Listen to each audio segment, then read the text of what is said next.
gamers, today we're gonna do a new tier list. Boom, right here, the new Civ tier list. New patch is already out, actually.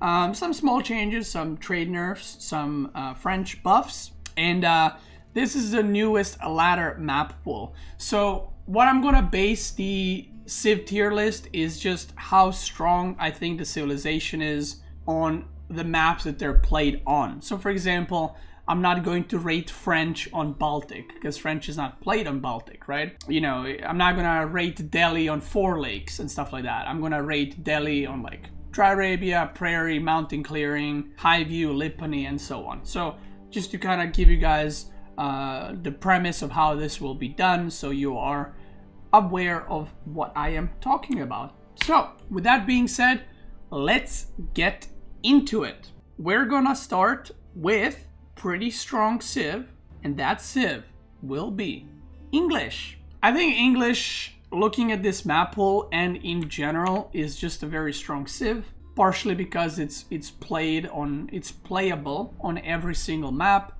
It's still a very strong Civ. It's very hard to break. It's very hard to attack into. It has a lot of aggro possibilities. It's a macro Civ. It's an everything Civ.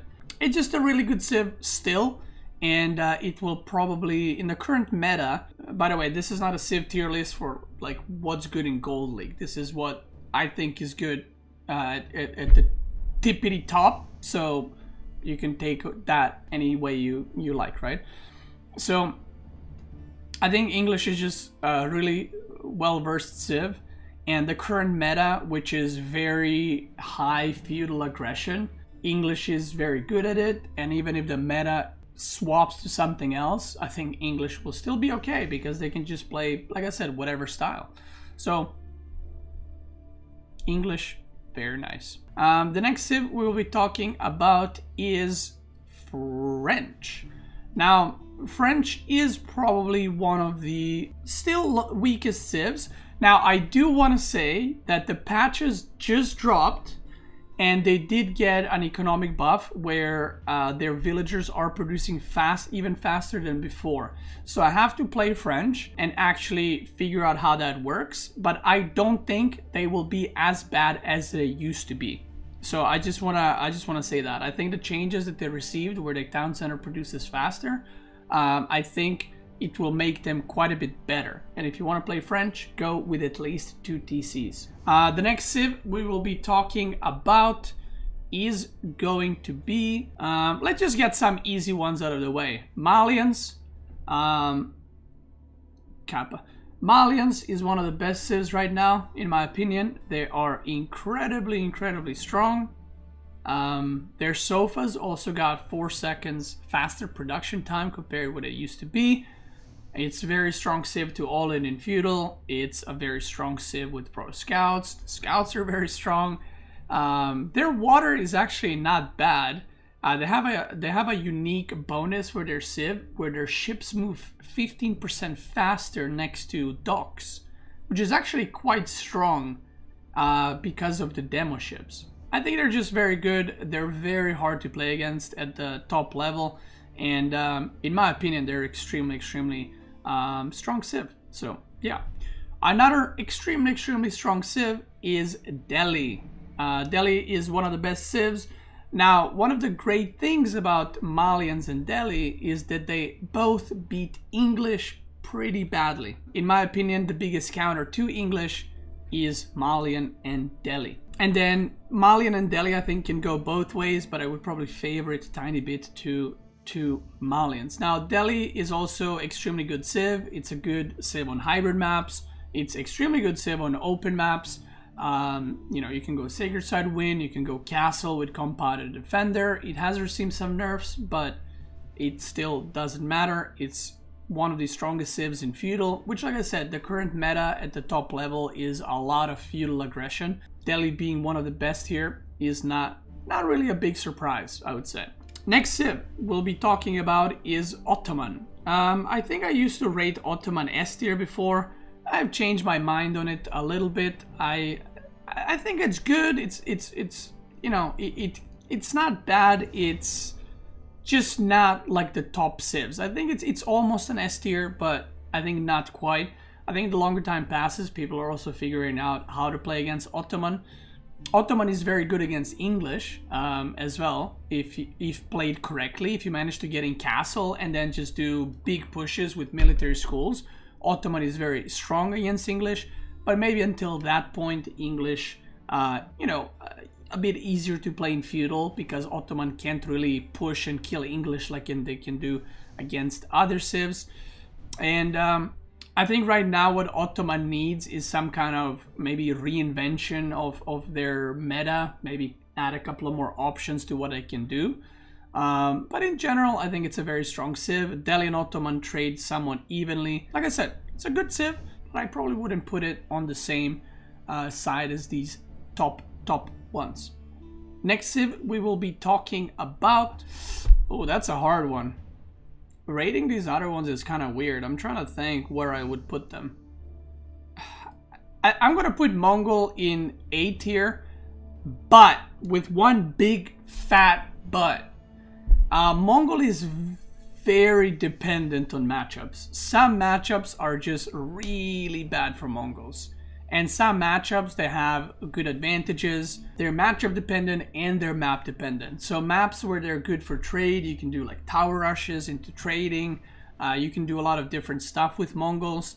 But they do require a unique, I would say, approach to the game. The fact that the meta right now is so feudal all-in focused is not the greatest thing for Mongols because of that.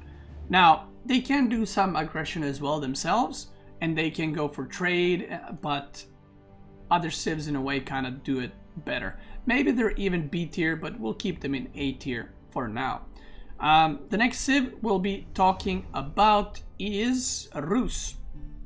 I think, all jokes aside, I do think Rus is a pretty strong civ, actually. I think it is very map dependent. I don't think it's a matchup dependent civ, it's a very map dependent civ. Rus is like a top 3 civ on mountain clearing, it's a top 3 civ on 4 lakes, it's probably a top 1 civ on hideout, it's a decent civ on high view, and it's a top tier civ on Baltic. So there are some, you know, other places where Rus lacks, I would say, as a civ. But overall, I think Rus right now is pretty strong. It's not playable. It's not very good on every map. But on the maps that it is good, it is very, very strong. And I'm kind of inclined to like put it even higher for this current map pool. Yeah, I'm gonna swap these two actually. I think if we're talking about specifically this map pool, I do think that Rus is better than Mongols. Looking at it, Mongol doesn't really have any good maps for it. Like Prairie is a very good Mongol map. Mountain Clearing is a decent Mongol map. But other than that, the other maps are not that good for Mongols. Mongols is a civ right now in the current meta where they're very strong on hybrid maps. And if we were talking about the tournament maps, I would probably put them in A tier. And then I would probably put Rus in B tier. But there is actually no hybrid maps here. I mean, there's 4 lakes, but it's kind of like you have a safe lake. It's not really a hybrid map where you fight over water with the enemy. So I don't think Mongols has too many good maps. It's still not a bad civ. It's just not many good maps for it. Meanwhile, like I said, when I look at this map pool, Rus is quite strong on a lot of these. And when I say quite strong, like possibly the best civ,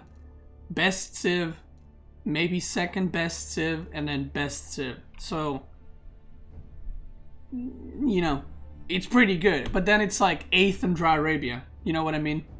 It's probably the worst on Prairie. So stuff like that. So you gotta, you know, pick your battles, I guess, if you play Rus. The next civ we're gonna be talking about is probably going to be Abbasid. Now, Abbasid is a little bit of a weird one because there's so many styles with Abbasid. There's the culture wing, the eco wing, and the trade wing, right? There's military, but it's not really a thing. Now, Abbasid has many options, like I just said, and it's very dependent on what you go for. So let's assume you either go Eco Wing or Trade Wing. So Eco Wing is pretty good on Dry Arabia. Abbasid is not good on Prairie. Abbasid is not good on Mountain Clearing. It's good on Four Lakes. So-so on French Pass. So-so on Hideout. I would say pretty good on Highview. On Baltic. And then on Lipany, it's very good. If you play Economic Wing. Now, if you go Trade Wing, there's some maps where it's more viable, depending on where the market spawns. Like, then it becomes a little bit better maybe on Hideout. It becomes a bit better on Highview, because Highview has markets in the corners. It's a lot better on French Pass. So it kind of depends how you want to play Abbasid. But the thing is, if you play French Pass with Abbasid and you're like, I'm going to go trade, you're most likely going to be playing against someone that's also going to be trading. So that strength is not really a strength. You're playing against a guy that's also trading. I know that this is like weird to say. I put it in C tier, but Abbasid is not necessarily a bad civ. It's just that I don't see Abbasid on any map, and I'm like, whoa, like Abbasid crazy there, except Lipany. Lipany is really good for Abbasid. But other than that, it's like, it's a civ. And yeah, like someone's pointing out in the chat, the current meta at the top level is aggression, aggression, aggression, and Abbasid is not what you know the civ is about. It's about Economic Wing, it's about booming, it's about trading, and that takes a little bit of time. So Abbasid trade, if you get a good market spawn, is good, but it also depends against which civ you're against. If you're like trying to trade against Malians, you're gonna have a pretty bad time. The next civ we will be talking about is going to be, with this map pool, your favorite, or maybe not favorite, China. I'm going to be putting China in B tier. Now, I would probably actually put China in C tier, usually, in this case. But because the map pool changed, I actually have to put them in B tier, because there are quite a few maps that are good for China. Mountain Clearing is great for China. Dry Arabia, it's playable. Prairie, pretty bad. Four Lakes, very good for China. One of the best civs in that map. French Pass, pretty good for China. Hideout, I think, is decent for China. Highview is kind of like Dry Arabia, it's playable. Lipany, so-so. And then you have Baltic, that, again, China is one of the best civs on it. So there's no real terrible maps. I would say maybe Prairie is a terrible map for China. Other than that, China has pretty decent maps. The reason why it's not higher, even though it has so many of the good maps, is I think China's playstyle does not fit the current meta. China's meta and the strength of China for the longest time has been like 2TC into Castle. That's kind of what China is. But right now, I feel like if you do that, you're probably just dead. So I think that the best way to play China right now is fast Song Dynasty, whether you have Fishing Eco or not, and then just mass Juginu into like Castle, and then you continue spamming them, so like super aggressive into Palace Guards, which is a way to play China. You can play China like that.